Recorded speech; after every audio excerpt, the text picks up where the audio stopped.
sa third, Shifi, China, Inuvia, Novavax, Johnson & Johnson, the Merck, first stage pa na. Next month, meron ng ma-release sa ibang kon. Ang mapabubuti lang nito, to our credit, is that we have remained friendly with China. And China was able to guarantee, sabi nila dito sa akin, that the Philippines would, ito basahin ko na lang, Chinese Embassy, China, to give priority to the Philippines once the COVID-19 vaccine is successfully developed, said spokesperson Wang Wenbin at the regular press conference on July 28, 2020. July 28, sinabi niyan, the Philippines is a friendly, close neighbor to China. Since the outbreak of COVID-19, the two countries have been standing together with mutual assistance, turning epidemic cooperation to a new highlight in Blatter. Nangako sila na may priority tayo. Ang the first three, China ang nanguna eh. Moderna pati yung Oxford AstraZeneca. It's a ano ito? American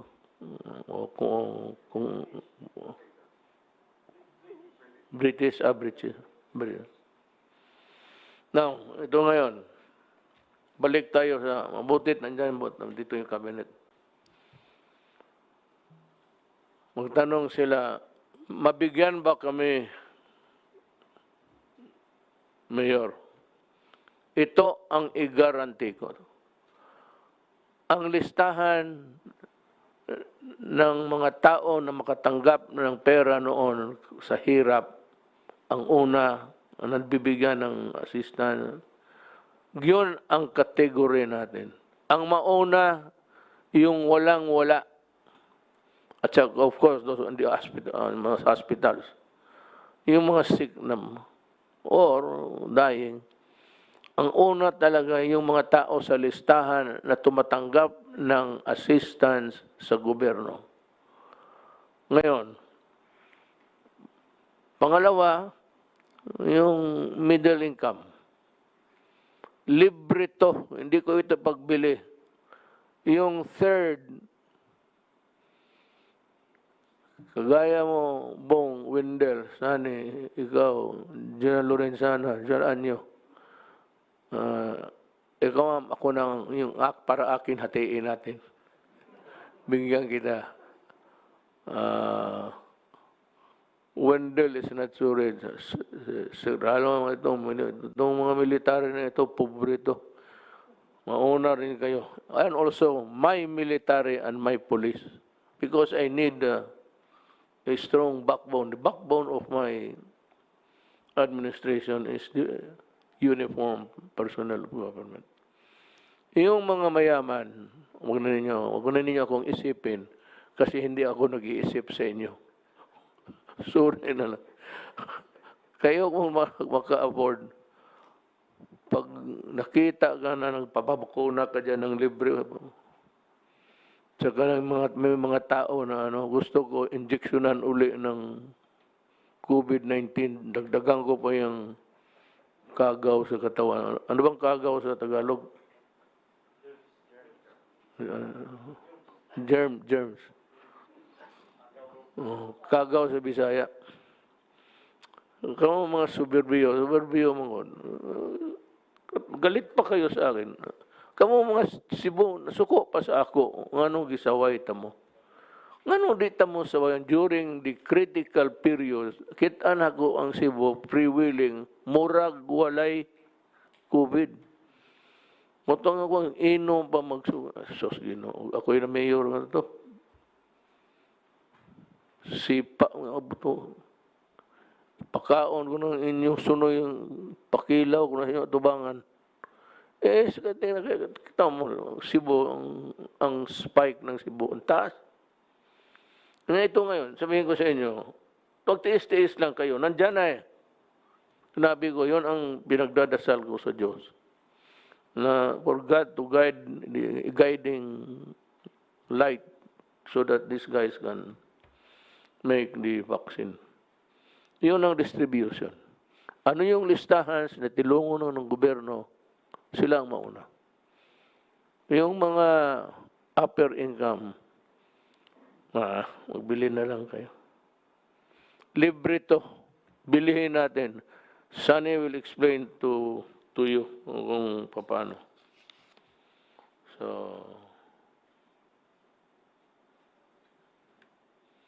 almost by December, tapos to lahat. As fast as we can. Ngayon, sino ang bigyan ko ng trabaho na yan? Kasi ganito yan. Nandito na yung bakuna, tatanggapin ko yan. Sino pabigyan ko? Ibigay ko sa barangay? Barangay captain. Hali kayo. Sabihin niya sa leader niya. Yung si kapitan, wala yan, hindi nagtulong. Bahala na mamatay na yung barangay niya. Mamuliti ka, unahin niya, siya, mayaman na, ako muna. Hindi, yung mga kalaban niya politika, hindi mabigyan. Yung ayaw niya, hindi mabigyan. Ngayon, sino ang magdala nito?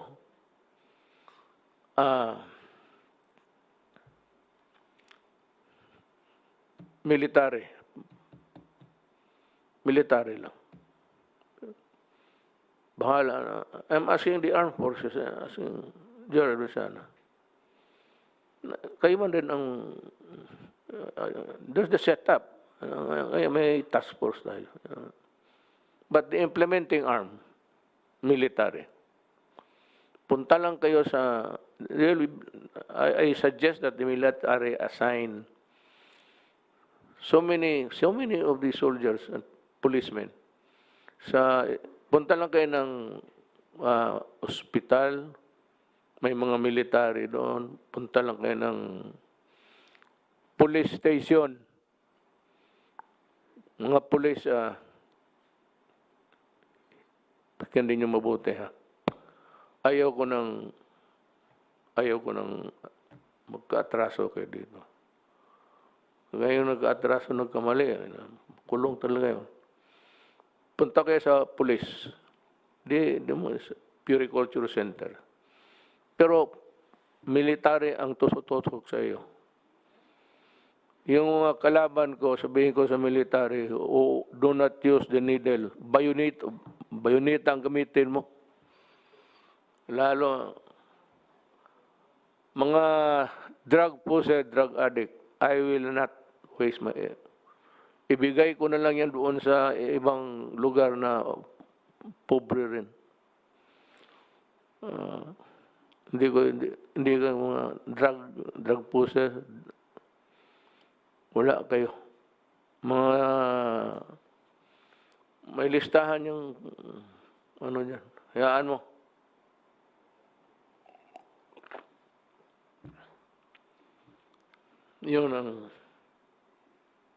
Yun ang utos ko. Yan ang gusto ko. Hindi maganda? Hindi talaga maganda. Yung mga tao, hindi pala tao sila. Tingin ko, mga drug possessed, drug lord, aso. Tingin ko sa kanyang aso. Hindi ako magtulong sa inyo. Sinisira ninyo yung Pilipinas. Pinapatay ninyo yung tao. So, we'll hear Sunny talk about. Kasi ang tinatanong ng anong gusto ng tao, sabi na, marinig lang nila kung anong plano mo. Wala pa akong plano kahapon kasi ngayon lang ito dumating eh. Itong balita sa vaccine. Yung ilan, yung kompleto na talaga. So Sunny will talk about it, where to get the money and how to go about going out of post ano na post-COVID Philippines by December, I suppose. Sunny, can you? Thank you. May balita ho ngayon na in development na yung mga in advanced development na yung mga bakuna, the inoculation. So, as you mentioned ho, tatlong pharma companies from China at saka one from Britain at saka isang from the US, di ba, are already on the third stage. At mukhang this might be approved by their FDA by around by around December, October. October the trials will finish daw. And so before December, most likely ma-approve na po yung ng mga FDA nila, yung Food and Drug Administration. So when that happens, ang Department of Health ang mamili kung anong tamang bakunang bibilhin. Okay. Ngayon, may financing plan na ho kami dyan. Ang estimate ho ng Department of Health, we will need to vaccinate for free a minimum of 20 million people. Di ba? So I don't know if it's one vaccine or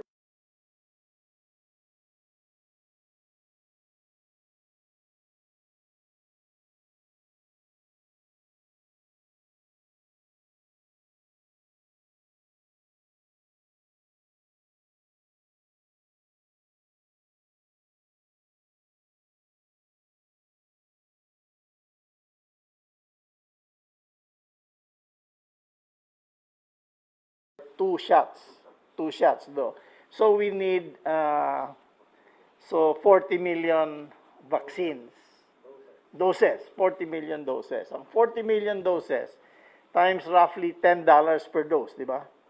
Is $400 million or roughly 20 billion pesos. Ang plano ho namin is we will use yung Philippine International Trading Corporation na under sa DTI bumili nitong bakuna, the ones chosen by the Department of Health. Tapos ite-turn over ho ito sa Department of Health para magamit nila sa mga poorest of the poor muna, yung first lowest 20 million in our country. So once that happens, the Department of Health now will put in their budget to pay this $400 million or roughly 20 billion pesos. And we can pay that over maybe 2 or 3 years. So babayaran lang nila to the financing company, which is Land Bank and DBP. So kayang-kaya ho ng DBP at saka Land Bank i-finance itong purchase ng COVID virus of about roughly mga 20 billion pesos. So we have a plan and we can execute it as soon as the Department of Health chooses which vaccine or vaccines they want. Baka you'll choose several.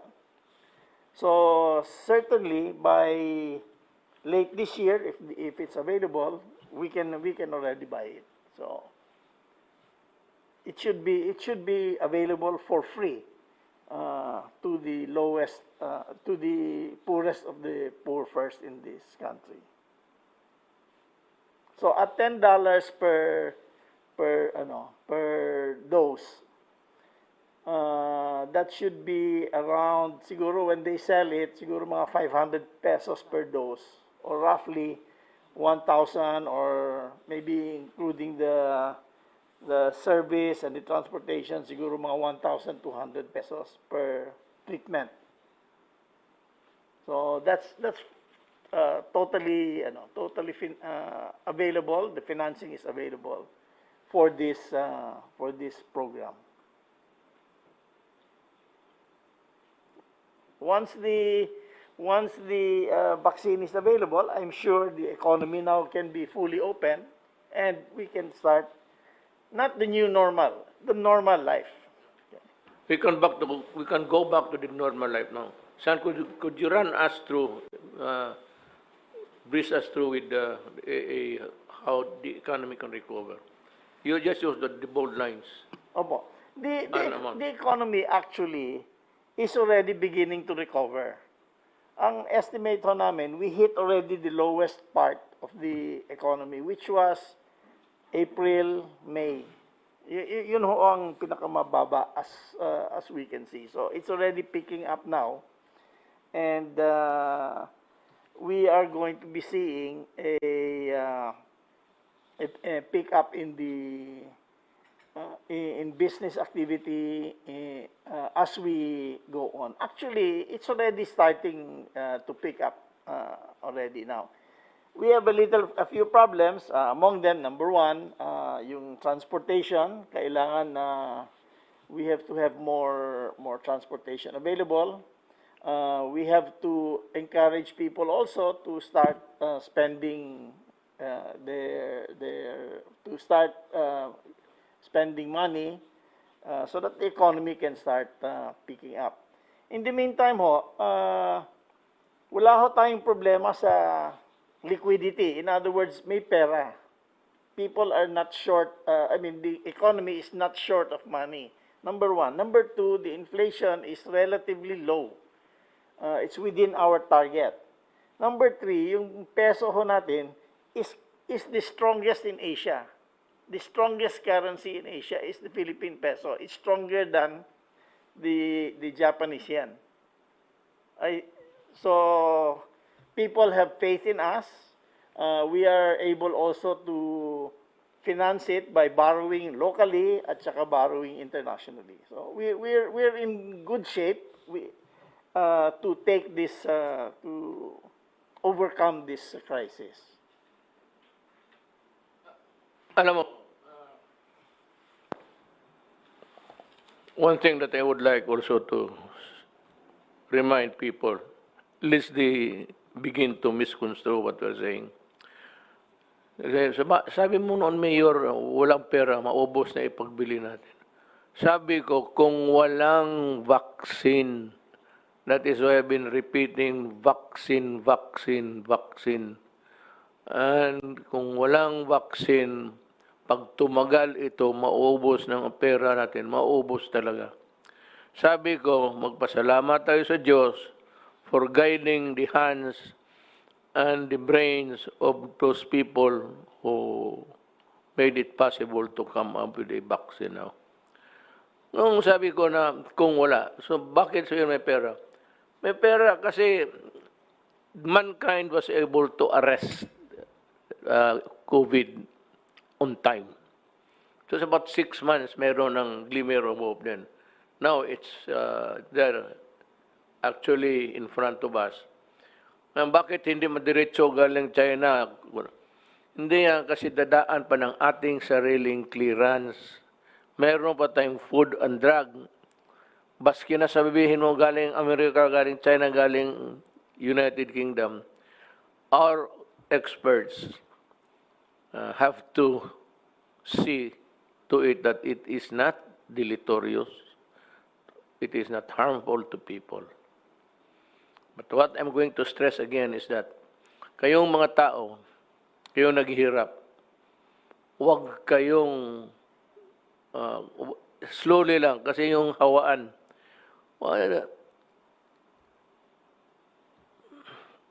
Ito lang.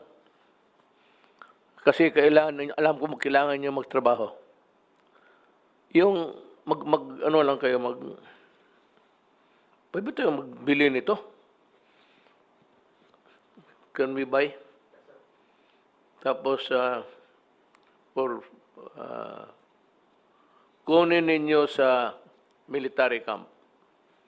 Magbili ako, bigay ko sa military kay Secretary Lorenzana.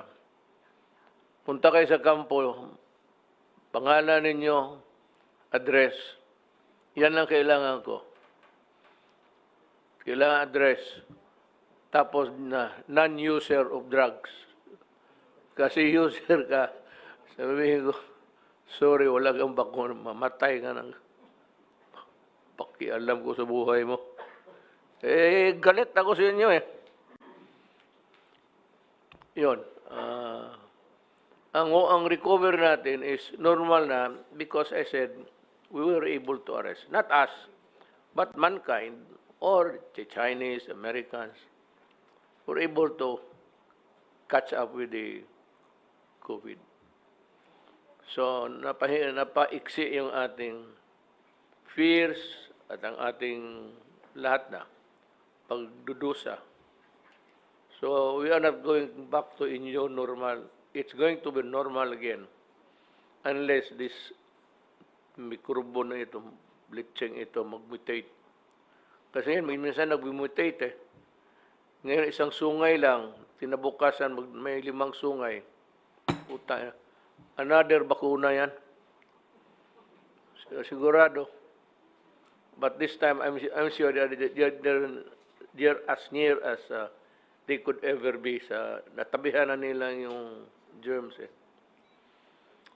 So gusto ko pa magsalita, gusto ko magdaldal, pero gusto ko lang magyabang. Nandito uli yung basahin ko lang ha. For the rest of the Philippines. For the rest of the Philippines. Minus ha. Yung minus to. For the rest of the Philippines, minus NCR. Kasi maraming hawaan. Maglabas-labasan kayo. Hindi wala nang katapusan itong hawaan. But anyway, it's the vaccine. NCR, Bulacan, Batangas, Cavite, Laguna, Rizal, Cebu, Lapu-Lapu City, Mandawi, at Zamboanga City. Sa general community quarantine kayo. Para ma-shorten yung purgatorio ninyo. Kasi kung maghawaan na naman ito, walang katapusan. Then, ang problema nito, sabihin mo, ano ba ito putang inang Duterte na ito? Akala ko pa may vaccine. Nandyan na nga. Kaya lang dadaan pa ito sa mga proseso, lalo na sa atin. May batas eh. They have to be approved by the FDA, Food and Drug Administration. Ngayon, kailan? Well, as soon as possible. Pagka sabi na, parang ministerial na yan, madali na yan, tingin na lang.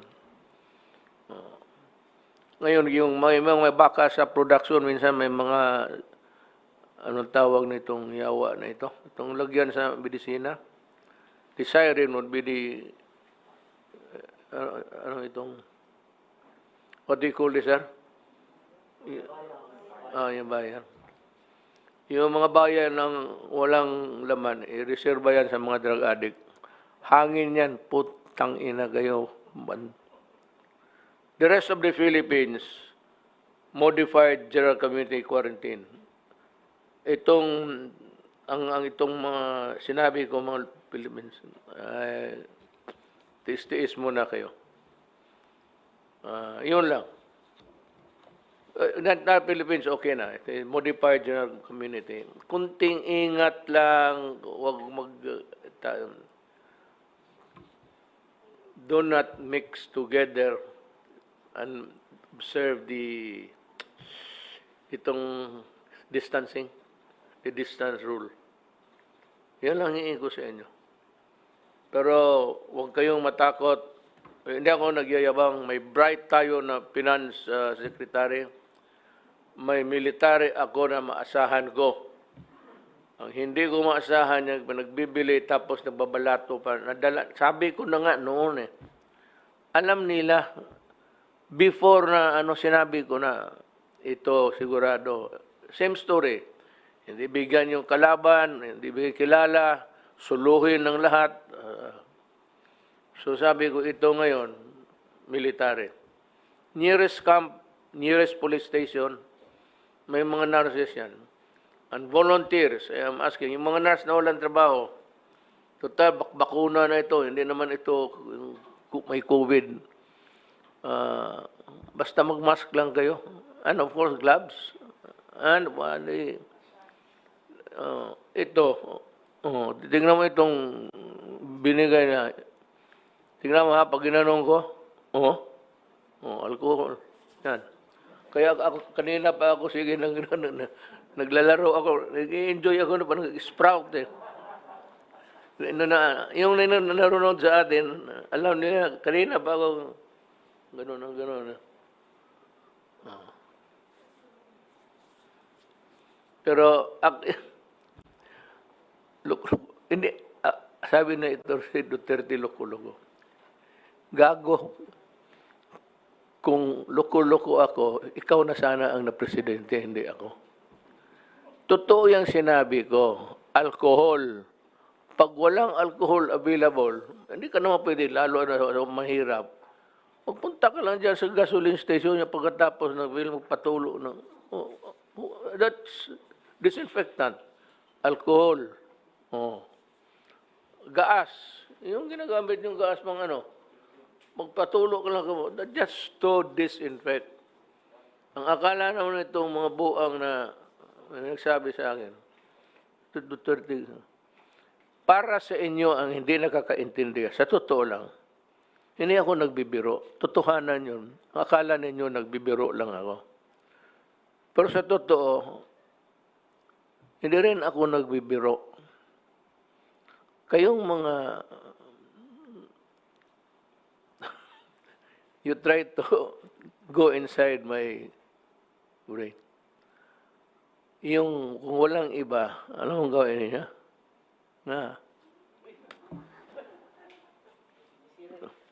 Pati side view pala itong buang na ito.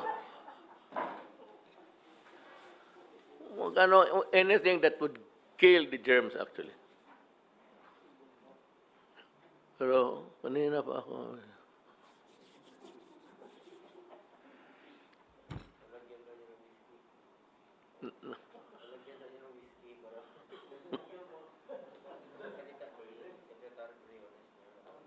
So, let us hear Secretary Brunes.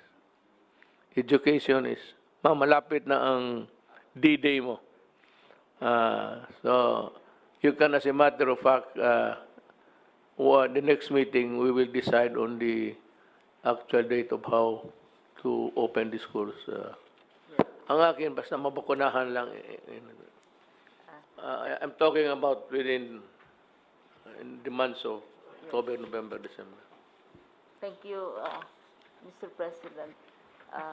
Actually, meron akong, I have a presentation, but in the light of the good news that has been presented by Secretary Dominguez, this is very good news for education. Kasi, alam mo, Secretary Sani, ang impact sa downturn ng economy is largely because of the sa education. So we thank you for your statements during the SONA, emphasizing the blended approach, and I'd like to report, Mr. President, that as of July 30, 22.3 million learners na ang nag-enroll, on the assumption that classes will start on August 24. Pero blended learning ito, Mr. President, walang face-to-face. At ang kagandahan sa news ni Secretary Dominguez, mag-i-increase ang enrollment sa private sector dahil right now, 31% ang medyo maliit na enrollment sa private sector ay galing sa private sector. Ang public sector, 92% na. So in spite of all the fears, COVID and the economy, enrollment is still going on. Ang assumption nila ay August 24 kasi nag-enroll yung mga bata at parents August 24. At saka na-achieve na namin ang target enrollment na nagiging goal natin. Now, sinabi natin na may conditions na sa limited face-to-face. This will be on tama-tama, Mr. President, sa announcement ninyo at saka sa announcement ni Secretary Dominguez kasi ang schedule natin for face-to-face learning will be in 2021. Pero very strict ang health standards na dinidemand natin. So, dito, Mr. President, in the meantime, kung mag-start tayo ng August 24, ay kayang-kaya natin mag-start on August 24 sa blended learning na approach natin. Kasi ilang buwan na, nag-aano na tayo, nagda-dry run na, nagsa-simulation na sa lahat ng mga districts using the different approaches. Halimbawa, Mr. President, 345 na districts regions ang nag-dry run. Prinactice na namin ito. On August 10, i-launch natin ang opening ng school year. Pero praktisado na ito kasi dry run namin. Anong itsura kung radio, anong itsura kung TV, anong mangyari kung online o platform, anong mangyari kung modular. So I will take the last 4 minutes of your time, Mr. President. Papakita ko sa inyo dahil you were very attracted to the idea of radio-based teaching and learning. So mayroon kaming dito. Can I show the video? The 4-minute video. Oo. Sinubukan namin ito sa isang IP community. Talagang from beginning to end. Marami na all over the country, lahat na regions pinapractice na so that by August 24, handang-handa na talaga tayo sa isang IP community in Mindanao, o sa isang baryo. I really am proud to have you in the cabinet. Anyway, basahin, that's what I do. Kung man trabaho sa araw, I read all of this. Sige na lang, we will dispense with the rest of the, Yes. Okay lang. Itong no special, basahin mo yung kondisyon? Opo, yung Sige. conditionalities po para lang po sa Metro Manila at saka sa Region 4A. Bagamat gaya po ng sinabi nyo na ang kaso ay mataas pa Taas. at marami pong nahuhospital, ito po yung mga conditionalities para sa ilalim po ang sa GCQ ang Metro Manila at ang Region 4A. Unang-una po, magkakaroon po ng strict localized lockdown, ECQ sa mga barangay kung saan merong 80% po ng mga kaso at ito po nga mga lugar na po ito ay ipapaalam natin sa publiko through publication. Magkakaroon po tayo ng stringent enforcement of minimum health standards. Ito po yung hugas kamay, suot ng mask, at social distancing. At pagsuot na rin po ng face mask. 4 na po ngayon ang ating minimum health standards ng face shield. Magkakaroon po tayo ng massive targeted testing, intensified tracing po, at saka quarantine ng mga close contact. Ang magandang balita po, meron na po tayong 10 million testing kits na gagamitin na natin doon sa mga lugar na lockdown po ng mga barangay. At ang Department of Health po ay nasa proseso na pinapilot po at pinoproseso yung tinatawag na pooled testing, kung saan ang isang testing kit po ngayon, dati ginagamit lang ng isang tao, ngayon po pwede lang gamitin ng 10 tao. So ang 1 milyong testing kits natin, pwedeng matest ang 10 million, simula na po yung proseso ng validation ng Department of Health. At inaasahan po natin na yung pilot studies ay gagamitin po natin sa mga localized na mga barangay na na-lockdown. Kinakailangan po lahat mga nakita natin mga positibong kaso ay i-isolate po natin at magkakaroon po tayo ng mahigpit na pagsunod dun sa implementasyon ng tinatawag nating Oplan Kalinga, kung saan yung mga positibo po na walang sariling kwarto at walang sariling banyo sa kanilang mga bahay ay dapat magpunta po sa mga isolation centers ng national o di naman kaya ng local governments. Para naman po maibsan yung di umano'y kakulangan po ng mga hospital beds dito po sa mga wards, isolation at saka sa mga ICU beds, ang totoo po, hindi naman po tayo nagkukulang. Kaya nga lang po, ang mga gobyernong hospital, nag-allot lang po sila ng 30% ng kanilang bed capacity para sa COVID. At ang mga pribadong hospital ay nag-allot lang po ng 20% ng kanilang bed capacity para sa COVID. Ang gagawin po natin para po sa mga government hospitals, itataas po natin yung bed allotments para sa COVID from 30 to 50% po ng kanilang capacity, at ang mga pribadong hospital naman po, itataas po yan from 20 to 30% na kanilang hospital capacity. Yung ating treatment SAR po na si Yusek Bong Vega ang siyang magpapatupad nito, no? At magkakaroon din po tayo ng one hospital command system na nakatayo na po ang tanggapan sa Metro Manila Authority para po maging systematic po yung pag-alat ng mga kwarto o mga kama dun sa mga nangangailangan. Kinakailangan po yung mga LGUs magsubmit po ng kanilang mga datos sa tinatawag po nating COVID Kaya platform, at ito po yung ating automated program na ginagamit ngayon sa monitoring po hindi lang ng kaso, kundi po yung critical care capacity na tinatawag natin. At saka yung iba pang mga datos na kinakailangan natin para sa epidemiologic and surveillance units.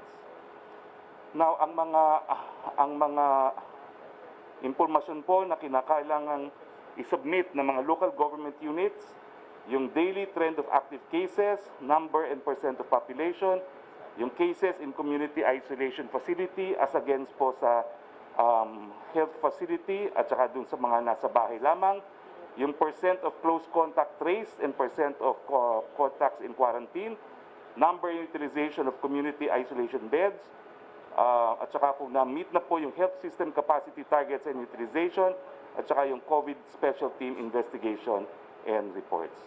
Kinakailangan din po na ang mga LGUs ay magsumite ng kanilang detalyadong mga plano sa strict enforcement ng minimum health public standards para po sa kanilang mga priority areas at mga barangay. So, ang Regional Interagency Task Force po ang siyang tinalaga para po ma-monitor ang kanilang health system performance, capacity, and strict compliance po sa surveillance, isolation, and treatment protocols. Now, lahat po ng mga probinsya at mga HUCs and ICCs ay hinihikayat na mag-observe ng minimum public health standards, magkaroon ng uniform implementation sa mga high-risk areas gaya ng healthcare settings, wet markets, supermarkets, government offices, and workplace among others, yung localized community quarantine and availability of identified quarantine facilities in priority critical areas with community transmission, including private and public establishments with concurrence po ng regional IATF, at saka yung immediate facility-based isolation po ng lahat ng mga bumabalik na ating mga mamamayan, yung mga suspect and probable cases. At saka yung pagpapa-scale up po ng local health system capacity, lalong-lalo na po for community isolation and critical care. So, ibig sabihin po, malaki pong pagbabago ang gagawin natin sa GCQ areas, lalong-lalo na po yung massive targeted testing at saka yung intense tracing po na gagawin na po natin na pinamumunuan po ng DILG at ng ating tracing SAR, Mayor Benjin Magalo. Maraming salamat, Mayor. So, yes, Secretary Anyo. Magandang gabi po, Mr. President. Sir, tama-tama po yung inyong order sa amin. Noong pong July 22 ay nagkaroon kami ng signing ng Joint Memorandum Circular with the different departments po. Kasama yung ARTA, DICT, yung DHSUD, DOH, DOTR, DPWH, CAAP, FDA, at saka po yung DILG. Ito po yung tungkol dito sa application ng mga license, permit, clearances para sa shared passive telecom tower infrastructure. Ito po mga permit para sa telecom. Dati po inaabot ng 200 days yung pag-apply ng permit. Dito po sa bagong GMC namin, kasama yung lahat ng ahensya, pati LGU, kasi sabay-sabay na po ito pag-process. Dati po, kailangan pa ng Homeowners Association resolution, kailangan pa ng Sangguniang Bayan resolution. Wala na po yun. 16 days to 20 days po ang target para yung lahat ng permit ay tatakbo. So tama-tama po yung order ninyo sa amin ngayon at sisiguraduhin po namin, Mr. President, na Wendell, ang mga LGUs at iba pang mga ahensya po ay susunod doon sa maikling panahon para ma-approve ang licenses, permit at saka clearances. Si, si Ernst yan siya. Ernst ang tawag namin. Ko sa presidente ng Globe, siya mismo. Kasi sabi ko, pag hindi mo pa na improve yun, I will hang you in one of your towers. Sabi niya, Mayor, you cannot do that because there is no tower. The local governments are all fucking it up, that's why. So saan mo ako bitayin? Sa lubi? Tama ka, Ernst. We are suffering from many years of this. Before your administration, many administrations, no? 25 to 29 permits, umaabot ng 8 buwan. Tapos marami pa hong kaming mga miscellaneous fees ho. Iba-ibang klaseng tower fee. Meron kaming special use permit. Hindi ho namin ma-standardize ho yan. No? Sa isang taon ho, para makapagpatayo ho kami ng 1,500 towers, which is a record ho for Globe. And I think PLDT built the same amount. Kailangan ho namin mag-umpisa ng triple niyang amount na yan or quadruple. Kasi nga ho, hindi namin alam anong tutuloy sa dami ng permit na required para makarating kami sa stage na ready to build. No? So isipin niyo lang ho yun, sir, kung nag-apply kami ng 5,000 towers times 28 or 30 permits na lang, ilang libo hong permit ang kukunin namin para lang makapag-umpisa. It's really corruption. Alam mo, you can ask Bong, and the business can ask Sunny Dominguez, kay the generals, kay sekretarya nyo, isumbong na lang ninyo diretso. At ang order ko sa cabinet ngayon is to really take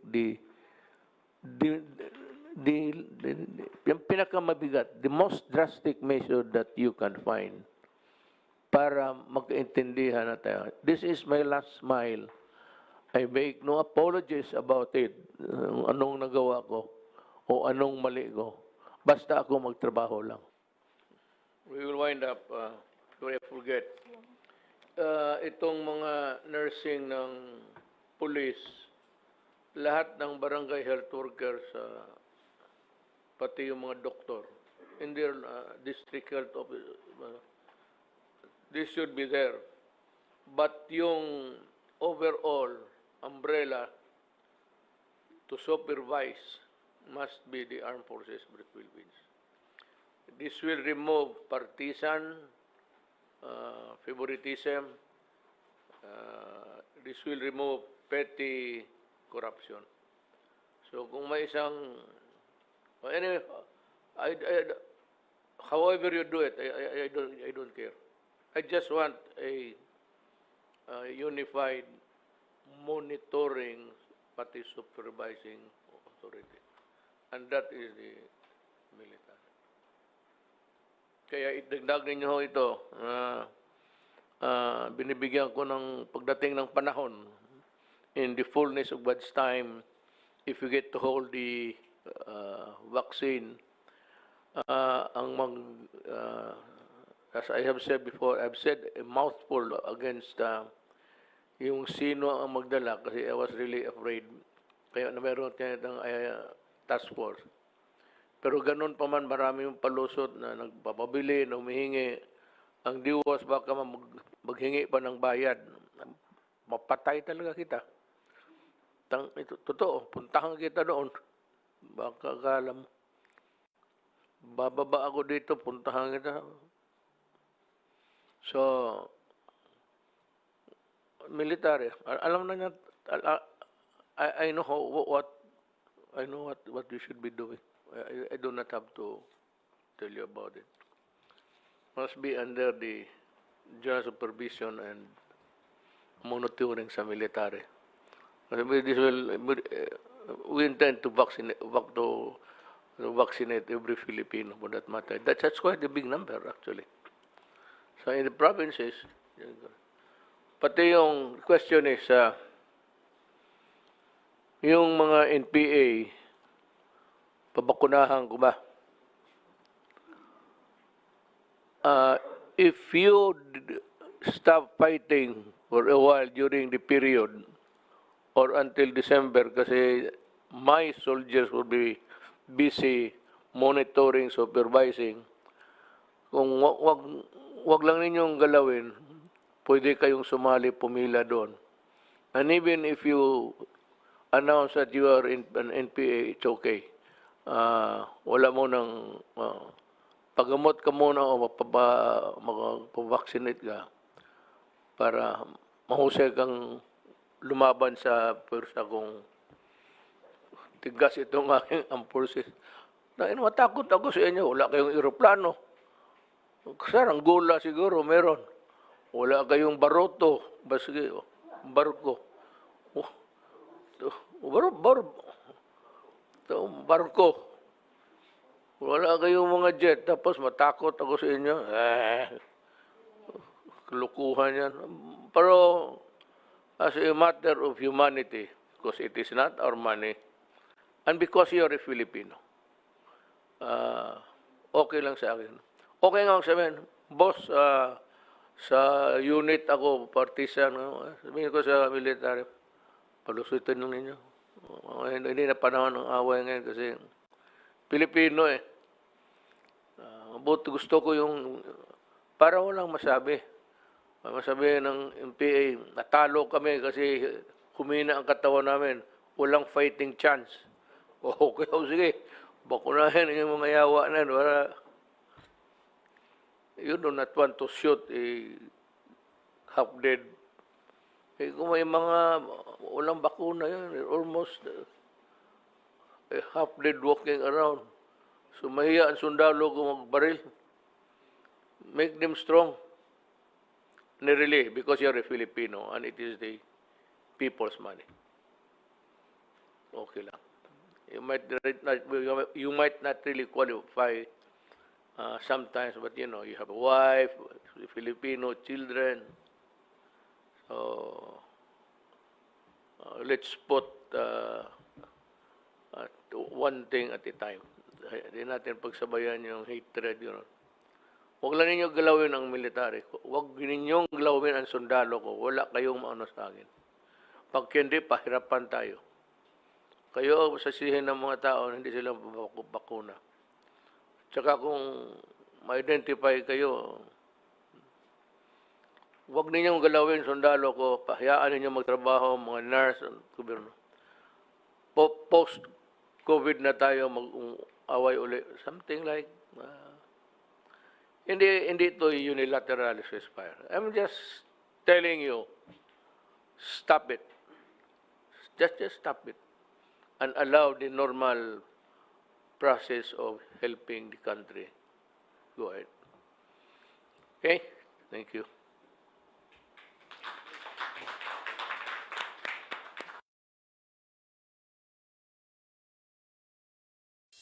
Sa pagkalat ng maling impormasyon, sagot namin ang balitang balanse, matapak at masasandalan ng bawat mamamayan. Balitaang may puso na ang sentro ay katotohanan at serbisyo publiko sa higit na nangangailangan. Yan ang pangako namin sa bayan. Ito po si Gani Oro. At ito po si Angelique Lazo, Tapat na naglilingkod para sa bayan. Sa matinding laban natin sa Coronavirus Disease 2019, sugpuin din natin ang pagkalat ng fake news. Huwag magbahagi ng impormasyon na hindi tiyak ang pinagmulan. I-check mabuti ang source ng balita. Kumuha lamang ng impormasyon mula sa mga official channel na